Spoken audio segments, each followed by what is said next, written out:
मेरी प्यारी बहनों नमस्कार। जैसा कि आपको पता है कि कार्तिक का महीना चल रहा है, मैं आपको 5 अध्याय सुना सकूं। आज छठा अध्याय। बोले विष्णु भगवान की जय। श्रीमन नारायण नारायण नारायण भजो नारायण नारायण नारायण। नारद जी बोले, 2 घड़ी रात रह जाए तब उठकर तिल कुशा अक्षत फूल दीप आदि लेकर पवित्र होकर किसी नदी तालाब कुआ आदि जलाशय पर जाए।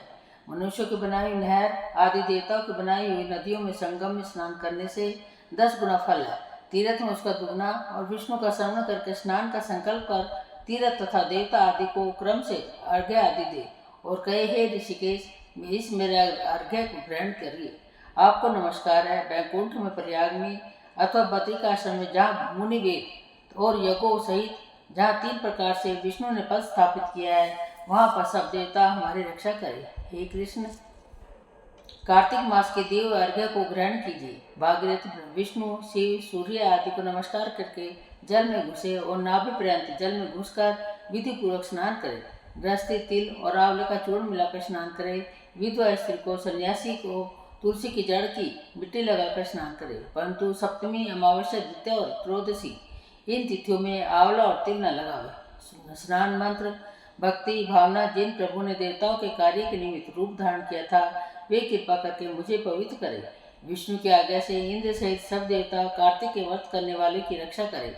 व्रती मनुष्य इस प्रकार स्नान करके हाथ में पवित्र धारण कर देव, ऋषि और पितरों का तर्पण करें। कार्तिक के महीने में तर्पण में जितने तिल होते हैं, उतने वर्ष भीतर स्वर्ग में वास करते हैं।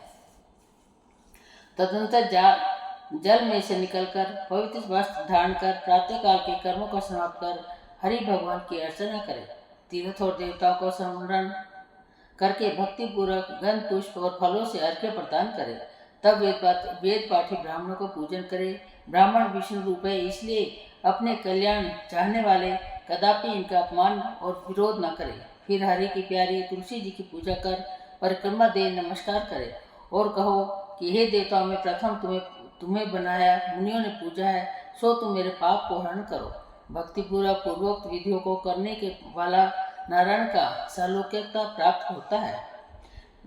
भक्तिपूर्वक पूजा करने वालों की नारायण की समीपता मिलती है।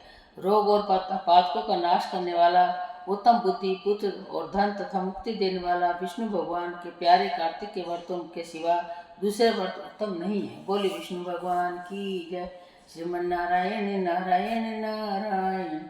7वां अध्याय। नारद जी ने बोले, हे महाराज, कार्तिक व्रत धारण करने वाले मनुष्यों के नियम संक्षेप में सुना। सब प्रकार के आमिष, मांस, शहद, राई तथा नशा करने वाले वस्तुओं का परित्याग कर दे। परायण, परद्रोह, विदेश गमन, बिना तीर्थ के अन्य स्थान में रहना छोड़ देते और तथा देवता, वेद, ब्राह्मण, गुरु, गो, वर्ती स्त्री, राजा और बड़ों की निंदा त्याग देवे।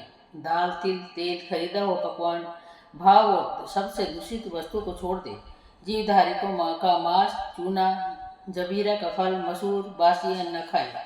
बकरी, भैंस, गो दूध के सिवा अन्य दूध तथा ब्राह्मणों से खरीदा हुआ रस, पृथ्वी से पैदा हुआ नमक पे भी सब छोड़ दे।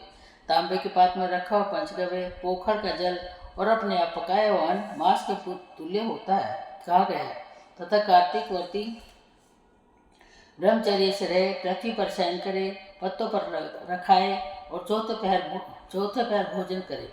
नरक चौदस को तेल लगाए। इस स्थिति को छोड़कर कार्तिक स्नान करने वाले तेल न लगाए। घिया, बैंगन, कुमड़ा, कठेरे, तरबूज, कैद के सब छोड़ देवे।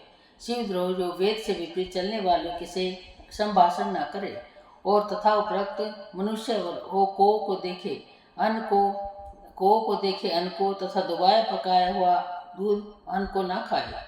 विष्णु भगवान की प्रसन्नता के लिए सामर्थ्य भर चंद्रायणी व्रत करे। क्रम से काशीफल, कटेरी, नई मूली, नारियल, तरबूज, आंवला, घिया, परवल, बेर, बैंगन, लौकी और तुलसी, इसके साग को प्रतिपदा आदि तिथियों में त्याग देवे। रविवार के दिन आंवले को सेवन न करे। इन वस्तु के सिवाय व्रती मनुष्य जिन वस्तु को त्याग न करे, उनसे पहले ब्राह्मणों को भेंट करके फिर आप भोजन करें। व्रती मनुष्य यानी जो भी आप जिस चीज़ को छोड़ते हैं, वो पहले ब्राह्मण को दान करके फिर आप खा सकते हैं। व्रती पुरुष माघ में भी उत्तम उक्त नियमों को चले। प्रबोधनी एकादशी में जागरण कृत्य करे। यथोविधि रीति से कार्तिक के व्रत करने वालों को देखकर यम के दूत भाग जाते हैं। जैसे सिंह के डर से हाथी विष्णु के व्रत करने वाले मनुष्य जहाँ पर आदर पूर्वक रहता है वहाँ भूत पिशाच आदि नहीं रहते। यथा रीति से कार्तिक व्रती पुण्यों का मुख वाला ब्रह्मा भी कहने में असमर्थ है। कार्तिक व्रतियों में पुण्यों का सुख पुण्यों का मुख वाला ब्रह्मा भी कहने में असमर्थ है, यानी ब्रह्मा भी इस सुख को नहीं वर्णन कर सकते। विष्णु का व्रत संपूर्ण पापों को नाश कर उत्तम धन पुत्र नाती धान्यों को बढ़ाने वाला है। इन व्रतों को नियम पूर्वक करने से अन्य तिथियों के सेवन की क्या आवश्यकता है। बोले विष्णु भगवान की जय। 8वां अध्याय। नारद जी बोले, हे राजन, अब मैं कार्तिक व्रतों के संक्षेप में उद्यापन सुनाता हूँ। व्रत पूरा होने के फल और विष्णु भगवान की प्रसन्नता के लिए कार्तिक शुक्ला चतुर्दशी को उद्यापन करें। तुलसी के ऊपर 4 द्वारों का मंडप बनाकर तोरण बंदरवार बांधकर फूल और चमर से सजावे। चारों द्वार पर मिट्टी के बने पुण्यशील, सुशील, जय और विजय द्वारपालों का पूजन करें। तुलसी के पास 4 रंगों से शोभित सरता भद्र चक्र बनावे। उसके ऊपर पंचरत्न और नारियल रखकर एक सुंदर कलश स्थापित करें। फिर वहाँ शंख चक्र गदाधारी पीताम्बर से युक्त लक्ष्मी सहित विष्णु भगवान की स्थापना करके पूजन करें।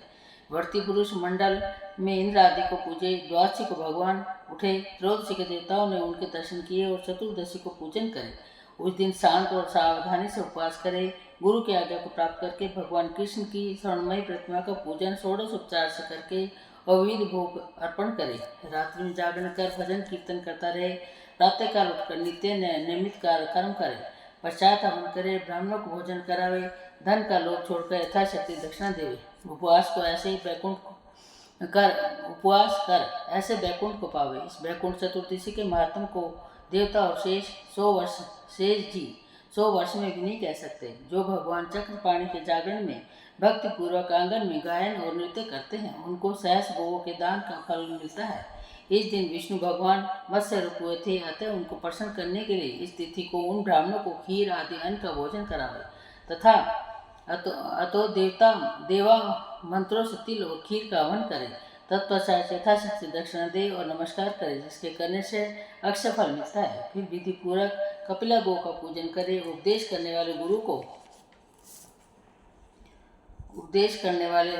गुरु को ये पत्नी वस्त्र आभूषण दे, सुसज्जित कर समापन करावे। प्रार्थना मन से आपकी प्रसन्नता से मेरे 7 जन्म के पाप नष्ट हो जाए और मेरे मनोरथ सफल होवे और मरणोपरांत मुझे विष्णु लोक की प्राप्ति हो। ऐसे उन ब्राह्मणों के समायापन कराकर और प्रसन्न कर पूजा की सामग्री गो के समेत गुरु को निवेदन करे। फिर अपने बांधों से स्वयं भोजन करे। कार्तिक और माघ की यह विधि कही है। ऐसे समय रीति के से कार्तिक का व्रत करने वाले संपूर्ण कामनाओं से युक्त विष्णु भगवान का समीप चला जाता है। बोले विष्णु भगवान की जय। श्रीमन नारायण नारायण नारायण भजो नारायण नारायण।